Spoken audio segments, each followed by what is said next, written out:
गुरु ब्रह्मा गुरु विष्णु गुरु देवो महेश्वरा गुरु साक्षात परम ब्रह्मा तस्मै श्री गुरुवे नमः। नमस्कार दर्शकों, मैं ज्योति शर्मा हार्दिक अभिनंदन, हार्दिक स्वागत करती हूँ आप सभी का संतवाणी की बेहद विशेष पेशकश संत संदेश में। हमारे इस कार्यक्रम के माध्यम से हम लगातार आप तक पहुंचाते हैं संतों की वाणी, आपको बताते हैं कि किस तरह से आप अध्यात्म भक्ति के मार्ग पर चलकर अपने जीवन को खुशहाल, समृद्ध और सुखी बना सकते हैं। और आज इसी श्रृंखला को आगे बढ़ाएंगे। आज बात करेंगे भक्ति की, आज बात करेंगे अध्यात्म की, आज बात करेंगे ईश्वर की। तो चलिए सबसे पहले मिलकर स्वागत करते हैं परम संत हजूर कंवर साहिब जी महाराज का, राधा स्वामी दिनोद जी। चलिए मिलकर गुरु जी का स्वागत करेंगे। गुरु जी, बहुत बहुत स्वागत करूंगी आपका हमारे आज के इस बेहद विशेष कार्यक्रम में। गुरु जी, अगर बात की जाए भक्ति की, अगर बात की जाए अध्यात्म की, तो सबसे पहले तो अपने आप को ईश्वर से जोड़ना एक बहुत बड़ी बात होती है।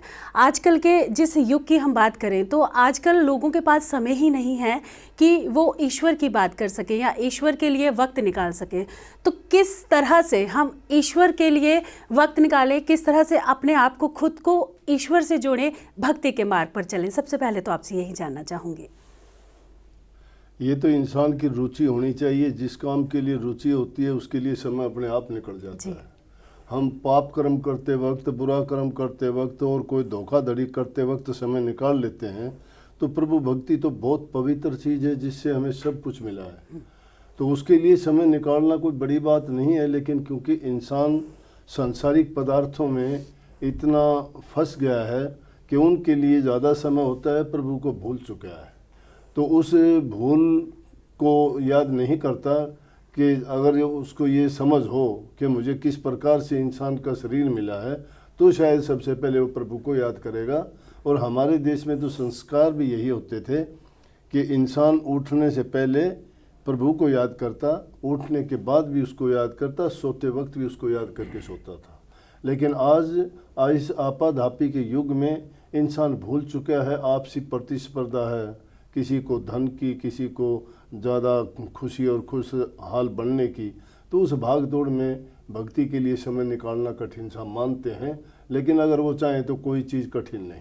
जी गुरु जी, आगे अगर बात की जाए तो आज का जो माहौल है, अशांति है, असंतोष है, लोगों को शांति चाहिए, लोगों को सुखमय परिवार चाहिए, परिवार में कलेश देखने को मिलता है। तो किस तरह से हम एक शांतपूर्ण जीवन जी सकते हैं? किस तरह से हम एक ऐसा जीवन जी सकते हैं जिसमें परिवार में खुशहाली हो, किसी तरह का कोई कलेश ना हो? इसके बारे में भी जानना चाहूँगी। सहजो भाई एक बहुत उच्च कोटि की संत हुई है राजस्थान में, और उन्होंने इस बात को बेखूबी बयान किया है।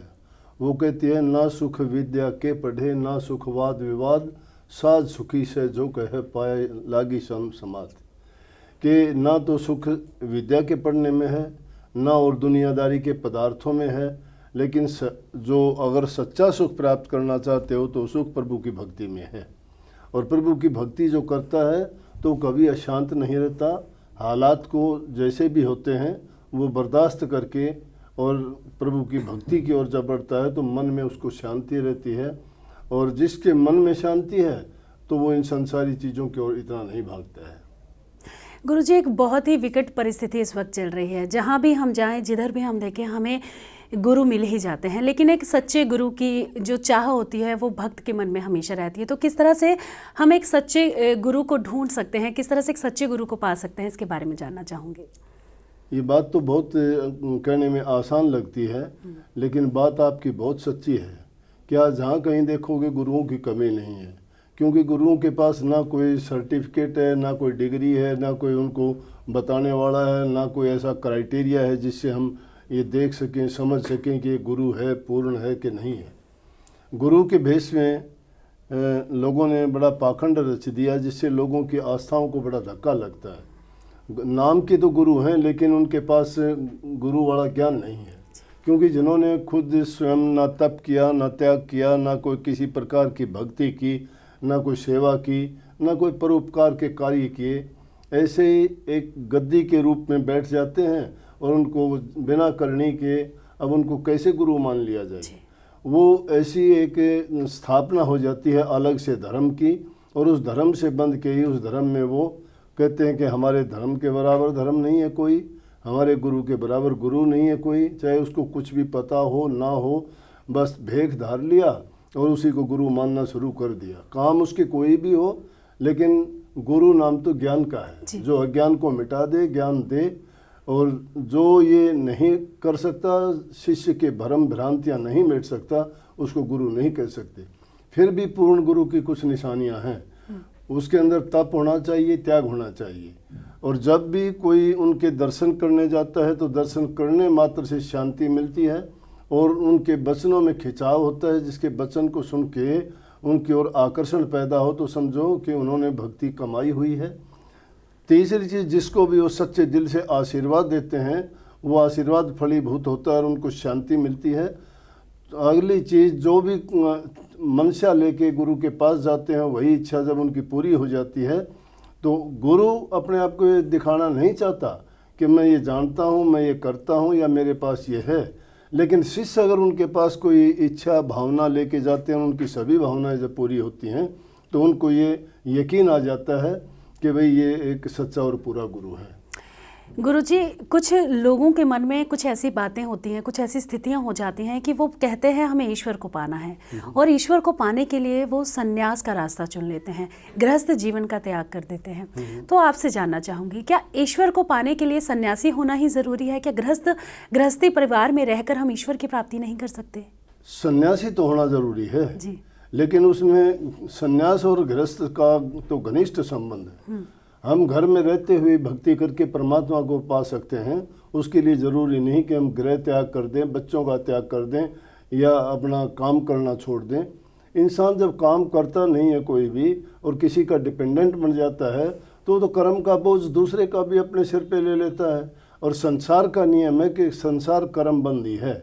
जो इंसान जैसा कर्म करता है, कर्म का कर्जा उसके सिर पे चढ़ता चला जाता है। इसलिए ये ज़रूरी नहीं है। लेकिन सन्यास का ये मतलब है कि संसारी पदार्थों के अंदर इतना अपने मन को ना लगाए कि वो उनसे छूट ही ना पाए। सन्यास का ये मतलब है कि वो सारे काम करते हुए भी संसार से जुदा रहे, अलग रहे। जिस प्रकार से कमल का फूल पानी कितना भी ऊंचा क्यों न चढ़ता चला जाए वो पानी के ऊपर ही रहेगा, उसमें डूबता नहीं है। जिस प्रकार से जल में रहने वाली मुर्गा भी होती है, वो जल में रहती है लेकिन जब जल से उड़ना चाहती है उसी में से वो सीधी पानी से उड़ जाती है, उसकी पंख भीगती नहीं है। इसी प्रकार से सन्यास है। सन्यास का यही मतलब है कि संसार के पदार्थों में वो इतना नहीं बंधता है और ना ही उनका इतना गुलाम बनता है, तो उनसे बिल्कुल उनके अंदर रहते हुए भी उनसे जुदा होता है। और जब उनको ऐसा लगता है बाहर जाने के बाद तो आदमी, सन्यास का मतलब ये नहीं कि जंगलों में जाए या कहीं गुफाओं में जाए, न सच्ची करनी तो घर में बैठ के भी कर सकता है। इंसान के अंदर सच्चाई होनी चाहिए, दिल के अंदर प्रेम होना चाहिए, प्रभु के प्रति सच्ची श्रद्धा और यकीन जब होगा तो सन्यास का ही जीवन जीता है। जी, गुरुजी कहते हैं कि जीवन में दीक्षा का बहुत अधिक महत्व होता है और जिसके जीवन पर या जिसके सर पर गुरु का हाथ है उसका जीवन बदल जाता है। तो आप भी अपने भक्तों को नामदान देते हैं, किस तरह से देते हैं इसके बारे में भी जानना चाहूँगा। नामदान यूँ तो एक सेकंड में बताने वाला नहीं। नामदान का मतलब होता है कि शिष्य को ये समझाना कि इंसान का जन्म कितने जन्मों के बाद, कितने कर्मों के बाद, कितने युगों के बाद इंसान का चोला मिलता है और क्यों ये इतना ज़रूरी है कि प्रभु की भक्ति इंसान ही करे। क्योंकि दूसरी किसी योनि में ना गुरु मिलता है और ना कोई समझाने वाला बताने वाला मिलता है। वो सब की सब भोग योनि है। इंसान कर्म कर सकता है, इंसान की योनि में गुरु मिलता है, वही उसको ज्ञान दे के रास्ता दिखाता है। और इसलिए ये ज़रूरी है कि गुरु मिलना चाहिए, बिना गुरु के ज्ञान नहीं। क्योंकि राम कृष्ण भी अवतारी पुरुष थे, आज भी हम उनको पूजते हैं, प्रतिमाएं बना के पूजते हैं, दिलों पे राज करते हैं, मंदिर बनाते हैं, मूर्तियां लगाते हैं। तो उनने भी अपना गुरु बनाना पड़ा था। ये एक नियम है संसार का, गुरु के बिना ज्ञान नहीं, ज्ञान बिन ध्यान नहीं, ध्यान बिन मुक्ति नहीं। तो राम कृष्ण से कौन बड़ा, तीन हूँ तो गुरु कीन, तीन लोग के हैं धनीर गुरु आगे अधीन। राम कृष्ण से कोई बड़ा नहीं, उन्होंने भी, श्री कृष्ण जी ने संदीपन ऋषि को गुरु बनाया और रामचंद्र जी के वशिष्ठ जी गुरु थे, कुल गुरु थे। तो इसलिए गुरु के बिना ज्ञान नहीं है। गुरु तो आप खाना बनाने के लिए भी किसी से सीखते हो, वो भी गुरु है। लेकिन आध्यात्मिकता में गुरु को सद्गुरु कहते हैं, सतगुरु कहते हैं, जो सत नाम का भेद देते हैं। सत नाम का मतलब है जो प्रभु सबसे सारी शक्तियों का मालिक है, सारी सृष्टि का रचयिता है, सबका कर्ता धर्ता हरता भरता सब कुछ वही है। उसके बारे में जो ज्ञान प्राप्त कर लेता है और उसके बारे में जो ज्ञान देता है वो गुरु है। गुरु जी, आगे आपसे जानना चाहूँगी कि कुछ गुरु जो दीक्षा देते हैं तो उसमें वो मंत्र देते हैं, किसी तरह की साधना के लिए बोलते हैं अपने भक्तों को, जो उनसे शिष्य जुड़े होते हैं, तो किस तरह से जो अपने भक्तों को, अपने शिष्यों को जो नामदान दिया जाता है वो किस तरह से दिया जाना चाहिए, आप किस तरह से देते हैं, इसके बारे में जानना चाहूँगे। नामदान के तो कुछ नियम हैं कि इंसान बुराइयों को त्यागे, अच्छाइयों को अपनाए और मन को सहारा देने के लिए, सुमन करने के लिए उनको कोई जो रूहानी दर्जों का आध्यात्मिक नाम है वो बताना चाहिए, जिसको उस नाम के सहारा, उस नाम का सुमन करते हुए उसकी मन के ख्यालात शुद्ध हों, विचार पवित्र हों और उस ख्याल पवित्र होने के कारण ही वो सही और सच्चे मार्ग पर चल पाता है। जी गुरु जी, आगे अगर बात की जाए प्रेम और भक्ति की, तो कैसे पाएं इन दोनों को ही एक साथ? प्रेम और भक्ति एक ही चीज है। जैसे पक्षी के दो पंख होते हैं, प्रेम बिन भक्ति नहीं है, भक्ति बिन प्रेम नहीं है। इसीलिए कही है कि प्रेम गड़ी अति साकरी ताम दो न समाए, उसमें दो नहीं होते। जिस प्रकार से कि प्रेम अगर करोगे तो एक से ही कर सकते हो, एक से करोगे दूसरे से तोड़ना ही पड़ेगा। और जहाँ दो हो जाते हैं वहाँ तो दो ही हो जाती है, फिर तो कोई रहता ही नहीं। इसलिए भक्ति को ही प्रेमा भक्ति कहा गया है। और प्रेम जो प्रभु से होता है वो अटूट होता है, वो रूहानी होता है, रूह का प्रेम होता है, मन का नहीं होता। मन का प्यार होता है, रूह का रूहानी जो होता है वो प्रेम होता है। और प्रेम अटूट होता है, प्रेम टूटता नहीं कभी भी। जी गुरुजी, हम अपने माता पिता से प्यार करते हैं, हम अपने परिवार से प्यार करते हैं, हमें आज के समय की अगर बात की जाए तो हमें पैसे से भी प्यार है, लेकिन जब बात आती है गुरु की तो हमें किस तरह से अपने गुरु से जुड़ना चाहिए, किस तरह से हमें अपने गुरु का चयन करना चाहिए, और इसके साथ ही सबसे बड़ी बात कि गुरु का हमारे जीवन में क्या महत्व है। सबसे अहम सवाल जो आज के समय में हर व्यक्ति के मन में है कि गुरु तो हमने ले लिया, हमने नाम तो ले लिया गुरु जी से, लेकिन उनका हमारे जीवन में महत्व क्या है, इसके बारे में जानना चाहूँगी। गुरु ही सब कुछ होता है शिष्य के लिए। अगर गुरु को मानते हो तो हमारे पुराने ऐतिहासिक तथ्य ऐसे हैं जिनको कहते हैं कि जब गुरु धारण कर लिया तो शिष्य का अपना कुछ नहीं रह जाता। गुरु को सब कुछ अपना वो सर्वस्व अर्पण कर देता है, जिसमें तन मन धन तीनों चीज़ आ जाती है। और जब तक वो तन मन धन अपना रखता है तो अपनी मर्जी के काम करता है, मर्जी के काम करता है उसको मनमुख कहा जाता है। और जो गुरु के कहे में काम करता है उसको गुरुमुख कहा जाता है। तो गुरु की आज्ञा में जो रह के काम करता है वही उसके काम सफल माने जाते हैं। जो गुरु की आज्ञा में चलता है उसको गुरु की आज्ञा कोई विघ्न नहीं है। अगर गुरु ग्रंथ साहब में देखोगे तो काफ़ी लंबी चौड़ी तहरीर लिखी है कि गुरु की आज्ञा विघ्न न कोई, कि गुरु की आज्ञा को कुछ कभी ना भूलो।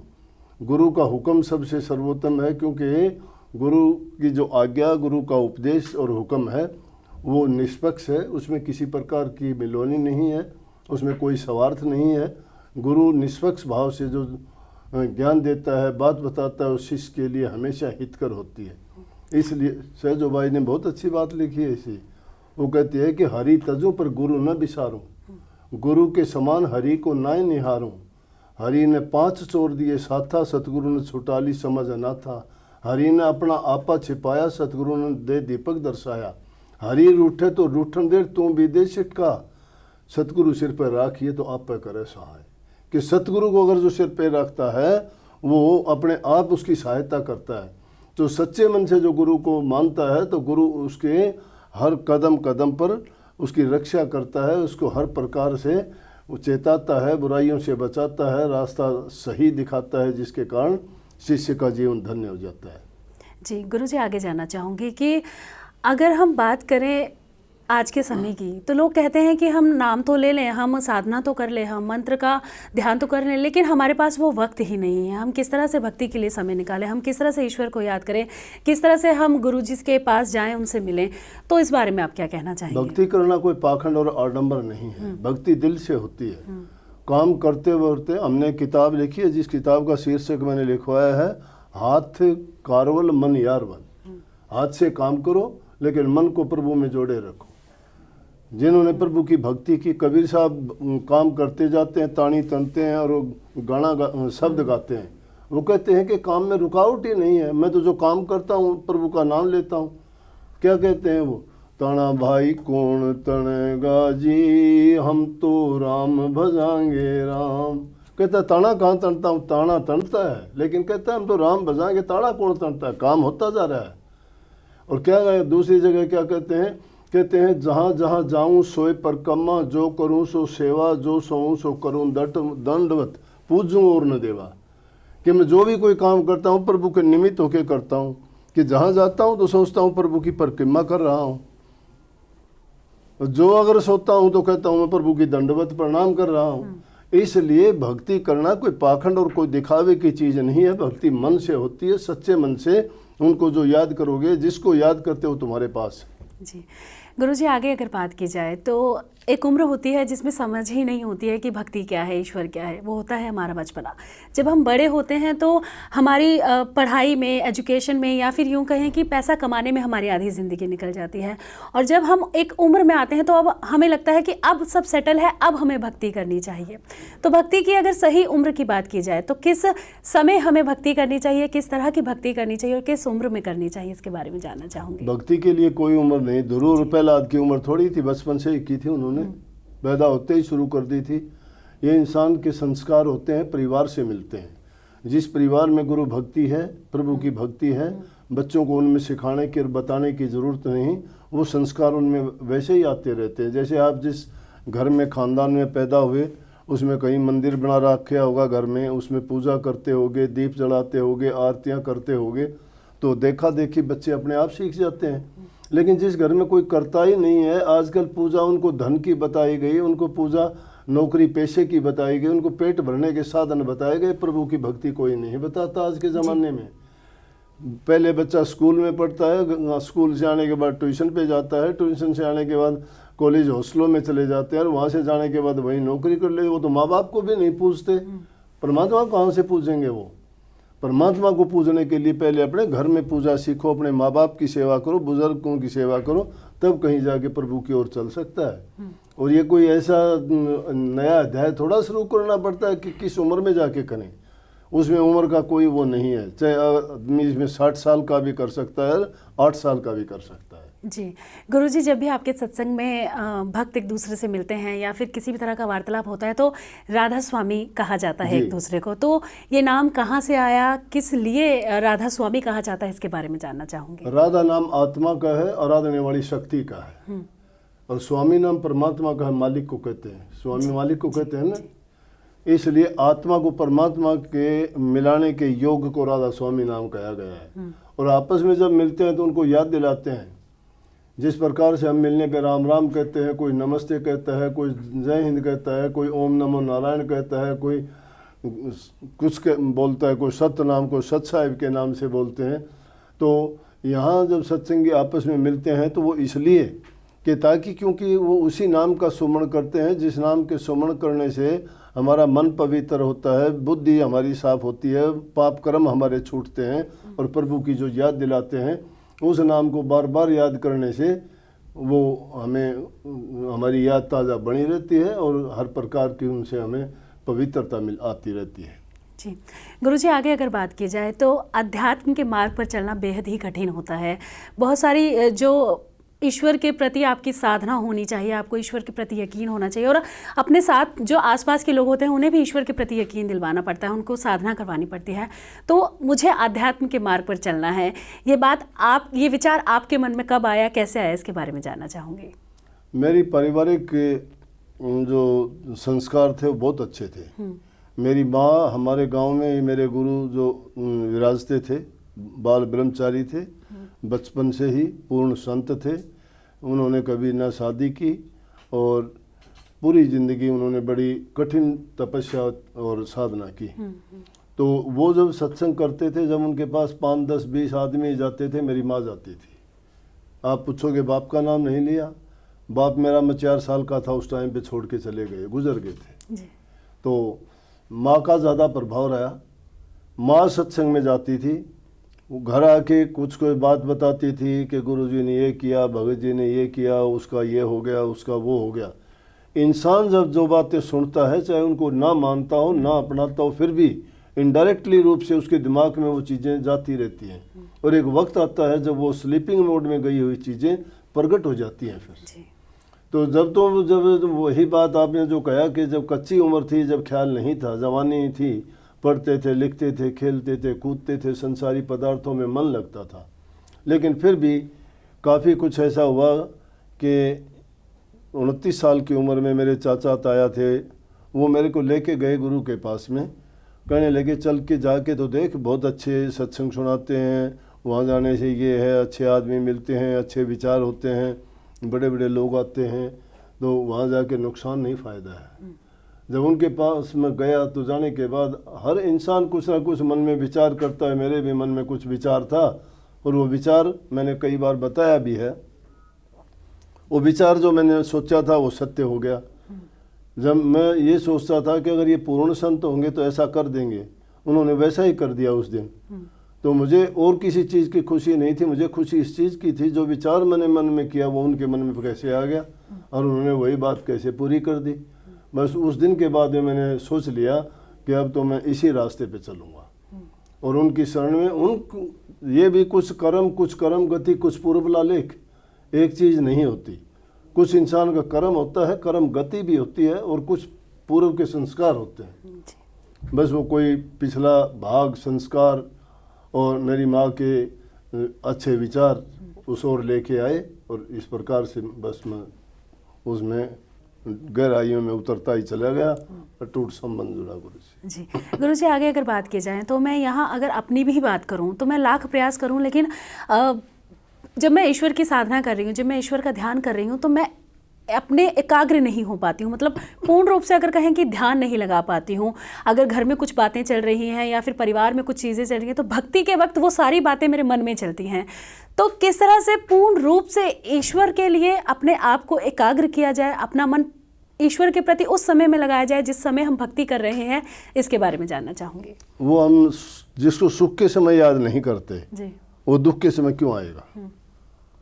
कही है ना जी, कि सुख में सुमन ना करे, दुख में किन याद कहे, कबीर दास की कौन सुने फरियाद। सुख में कभी याद नहीं करते, दुख में याद करते हो। मन किसी और को दे रखा है, दिखाने के लिए किसी दूसरे से जोड़ना चाहते हो। मन तो संसार को दे रखा, परिवार को दे रखा, पति को दे रखा, बच्चों को दे रखा, उनके साथ जो सामान को दे रखा। प्रभु से प्रीति कहाँ जुड़ेगी?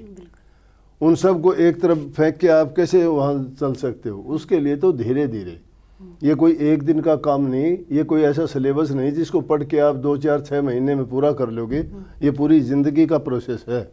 इसलिए तो उसको एक टाइम बना के निश्चित रूप से तुम सब, हम इसको हमारी अध्यात्म की भाषा में गुनावन कहते हैं। इनको गुनावन उठना, मन में अनवांटेड जो थॉट्स आती हैं, वो जिनको सजेशंस एंड इम्प्रेशंस भी आप कह सकते हो, वो जो दिमाग में उठती हैं, हर इंसान को उठती हैं, हमें भी होती हैं। वो कोई ऐसी घटनाएं होती हैं हमारे ध्यान में भी वो आती हैं, लेकिन उस टाइम पे ख्याल क्या करना चाहिए कि गुरु की मूर्त को सामने रख के, गुरु के ख्याल करके, और उन चीज़ों को, ये चीज़ें काल की चीज़ें हैं, ये माया के खेल हैं, उनको भुलाना चाहिए और तवज्जो को, ध्यान को कंसंट्रेट करना चाहिए गुरु के वचन पे, गुरु के रूप पे, गुरु की बातों पे।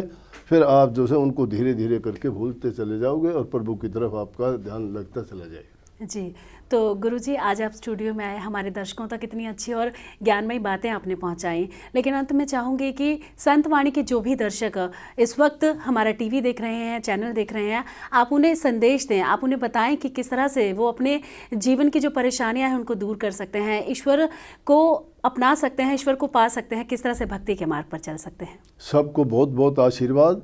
सच्चे मन से जो प्रभु को याद करता है, सब रोगों का, सब दुखों का और सब समस्याओं का इलाज प्रभु का नाम और उनकी भक्ति है।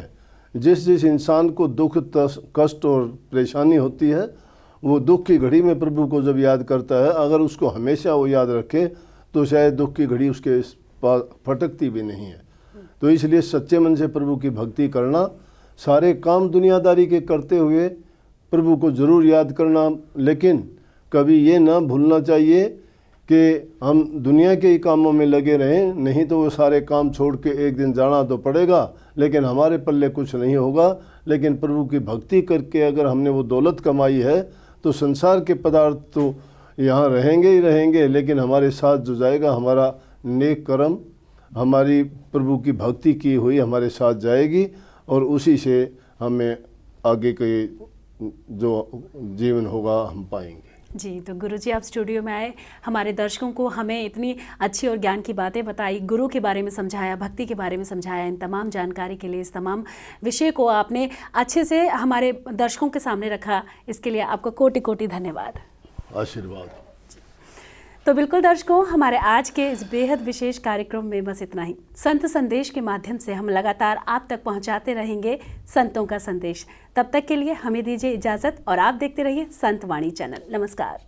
आप हमारे संत वाणी चैनल को सब्सक्राइब करें, वीडियो को लाइक करें, शेयर करें और हाँ, बेल आइकन पर क्लिक करना बिल्कुल ना भूलें, ताकि हमारी किसी भी वीडियो की सूचना सबसे पहले आपको मिले।